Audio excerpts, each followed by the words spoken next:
mon boy Hossein qui m'a aidé. Puis là on est dans qu'est-ce qu'on appelle un Savary qui est en fait un shared taxi. Puis on partage ça ici, man. Fait que taxi driver, les girls qui sont là, that's it. Puis on s'en va à Pasargane, man. En fait, Pasargane, puis je vous explique ça plus tard, mais c'est en fait la première capitale des Achéménides, de Cyrus, Kourosh. Fait qu'on va aller voir ça, man. Right, man. Fait que we made it. Pasargane, la tombe à Cyrus. Cyrus le premier, empereur de la dynastie Achéménide, fils de Artaxerxès, Systapès, whatever. Puis, comme vous voyez, c'est quand même bien conservé. Là, on parle de 2500 ans. Puis, si vous pouvez vous imaginer, autour, man, il devait avoir des jardins, man. Peut-être aussi un temple à colonnade, tout ça. Puis, Cyrus, qui en fait avait conquis les Mèdes, les Élamites, est allé même conquérir les Babyloniens. Puis, avec ça, avait créé le premier empire universel qui se rendait jusqu'aux bouches du Bosphore, puis même jusqu'en Égypte en fait. Puis de l'autre côté, bon, bien sûr, Pakistan, l'Afghanistan, le Bactriane, tout ça. Même l'Éthiopie, en fait. Fait que...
T'as l'air, Yasman.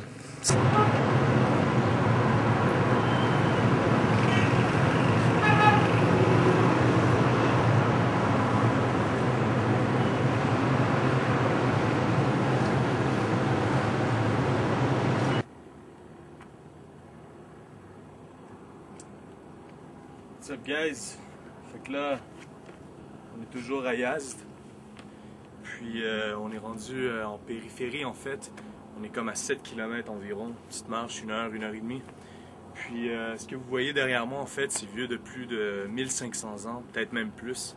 Puis ça date de l'époque où l'Iran, en fait la Perse, C'était une contrée qui était, disons, à faction zoroastrienne en fait. Le zoroastrianisme, en fait, c'est une des premières religions monothéistiques du monde. Puis Zarathustra ou Zartosht, son fondateur, remonte à 1000 ou 1500 avant Jésus-Christ en fait. Puis la base de la religion, c'est vraiment le combat entre le bien puis le mal. Puis les bâtiments, ce que vous voyez derrière moi, en fait, les deux bâtiments ici, en fait, on appelle ça des tours de silence. Puis ces tours-là de silence, en fait, leur but, c'était de... Comment est-ce que je pourrais expliquer ça, en fait? Quand les gens mouraient, en fait, on les mettait dans ces tours-là de silence, puis les vautours ou les oiseaux venaient manger tout, en fait, à part les os. Puis pourquoi est-ce que les Zoroastriens faisaient ça? Parce que les Zoroastriens, en fait, ils croient dans la pureté des éléments, ils croient dans la pureté du sol, ils croient dans la pureté du ciel et de l'air. Puis pour eux, de brûler, en fait, leur corps ou de les enterrer, ça rendait le sol ou l'air impur. Donc c'était la méthode zoroastrienne de garder la planète pure. Puis c'est vraiment impressionnant, tout ça ici. Il y a même un cimetière encore sur place zoroastrien. Qu'est-ce qui se passe maintenant avec les cimetières? En fait, ils placent les corps dans des tombes, mais les tombes sont vraiment complètement scellées en ciment pour pas que la terre soit impure. Puis les Zoroastriens existent encore. Là, maintenant, c'est sûr que comme vous voyez, il n'y a plus de vautours, il n'y a plus d'oiseaux parce qu'il n'y a plus de morts. Mais on peut voir ça à Mumbai, en fait, en Inde, c'est encore possible. Grosse communauté zoroastrienne, la plus grande au monde, 50 000 Zoroastriens environ. Puis la population totale au monde, c'est peut-être 150 000 Zoroastriens. À Yazd, c'est la plus grande population zoroastrienne en Iran, environ 5 000 à 6 000 Zoroastriens. C'est très peu, très très peu. Mais bon, République islamique impose. Hein? Puis, c'est quand même bien qu'ils n'ont pas détruit les tours. Là, t'sais. Donc, belle vue sur les montagnes derrière, ici, la ville à l'arrière. Donc, je vous embrasse tous. Puis, qu'est-ce qui se passe là? C'est que là, on est genre dans un gym traditionnel, surcané. Puis, les boys, man, ils font des exercices, man. Puis, la maison de force. Ouais, exactement, la maison de force.